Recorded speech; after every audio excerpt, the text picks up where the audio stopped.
Disons que ça n'a pas été très facile parce que on était en pleine expansion, puis tout à coup, la pandémie est arrivée, donc voilà, un peu de clients. Je considérais la pandémie comme un moment pour revisiter ma vie, pour un moment d'évaluer et décider de quoi que je veux faire à la prochaine.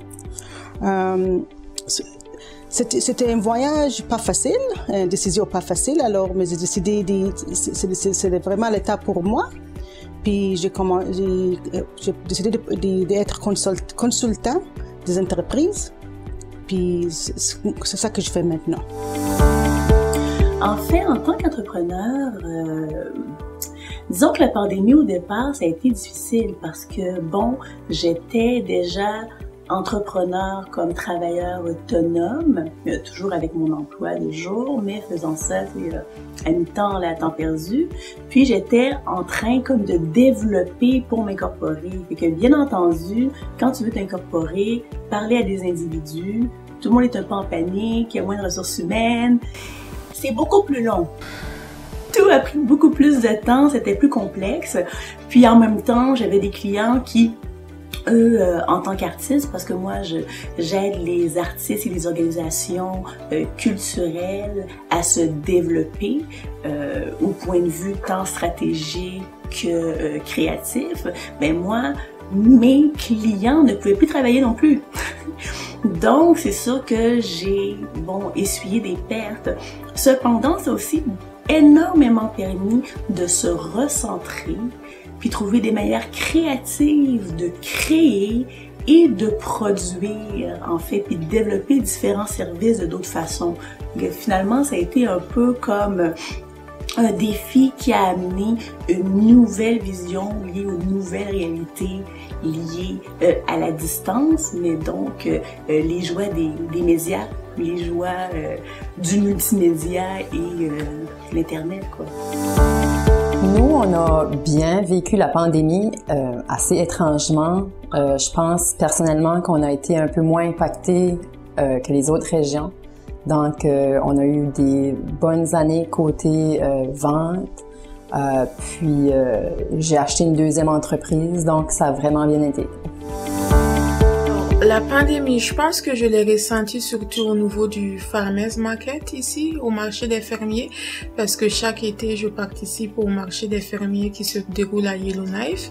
Et je me rappelle qu'en 2020, il y a vraiment eu une baisse de participation au niveau du Farmers Market.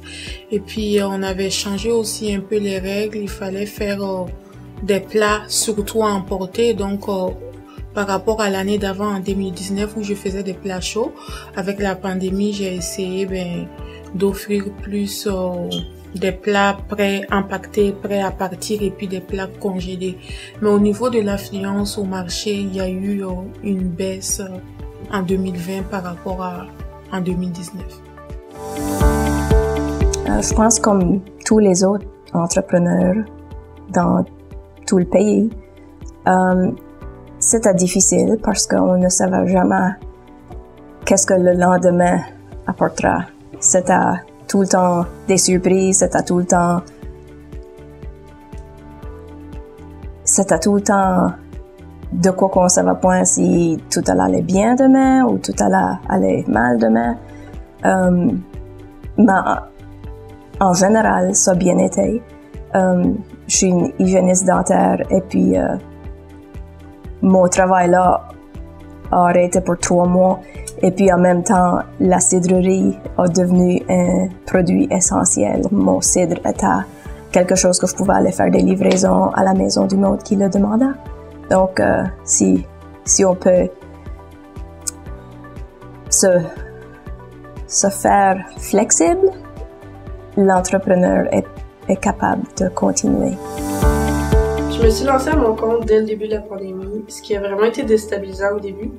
Mais rapidement, les entreprises et les organismes de ma région m'ont contacté pour les aider à prendre un virage numérique dans le cadre de mes services de graphisme et marketing. Donc, je les ai aidés à s'adapter à la nouvelle réalité. Puis ça a été vraiment gratifiant. J'ai énormément de reconnaissance pour les opportunités qui sont présentées dans la pandémie pour moi.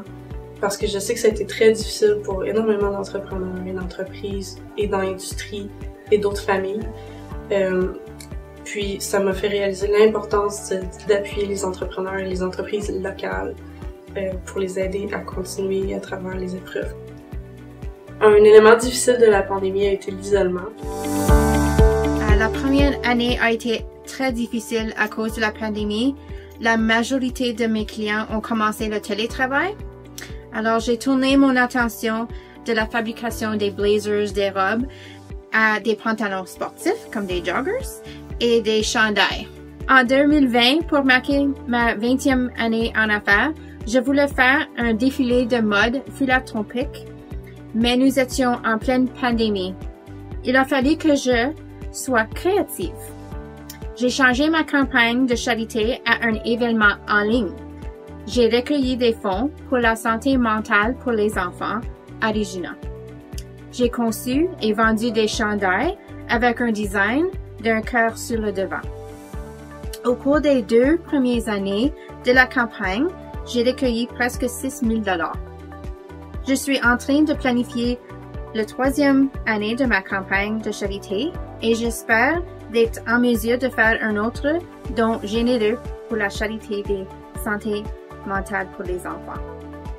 Redonner à la communauté est certainement une valeur fondamentale pour mon entreprise. Moi, la pandémie, c'est un peu ça, c'est la seule chose que j'ai connue. J'ai pris possession en mars 2020, alors je suis rentrée en plein COVID. C'est sûr qu'au début, j'ai trouvé ça quand même assez difficile parce que je trouvais que je perdais le contrôle sur quelque chose que je maîtrisais à peine. Mais avec du recul, je réalise que le fait que les confinements, qu'on dirait que tout était plus calme, ça m'a juste fait en sorte de mieux m'acclimater à mon nouveau rôle. Fait il y a un petit peu de positif dans tout ça, là.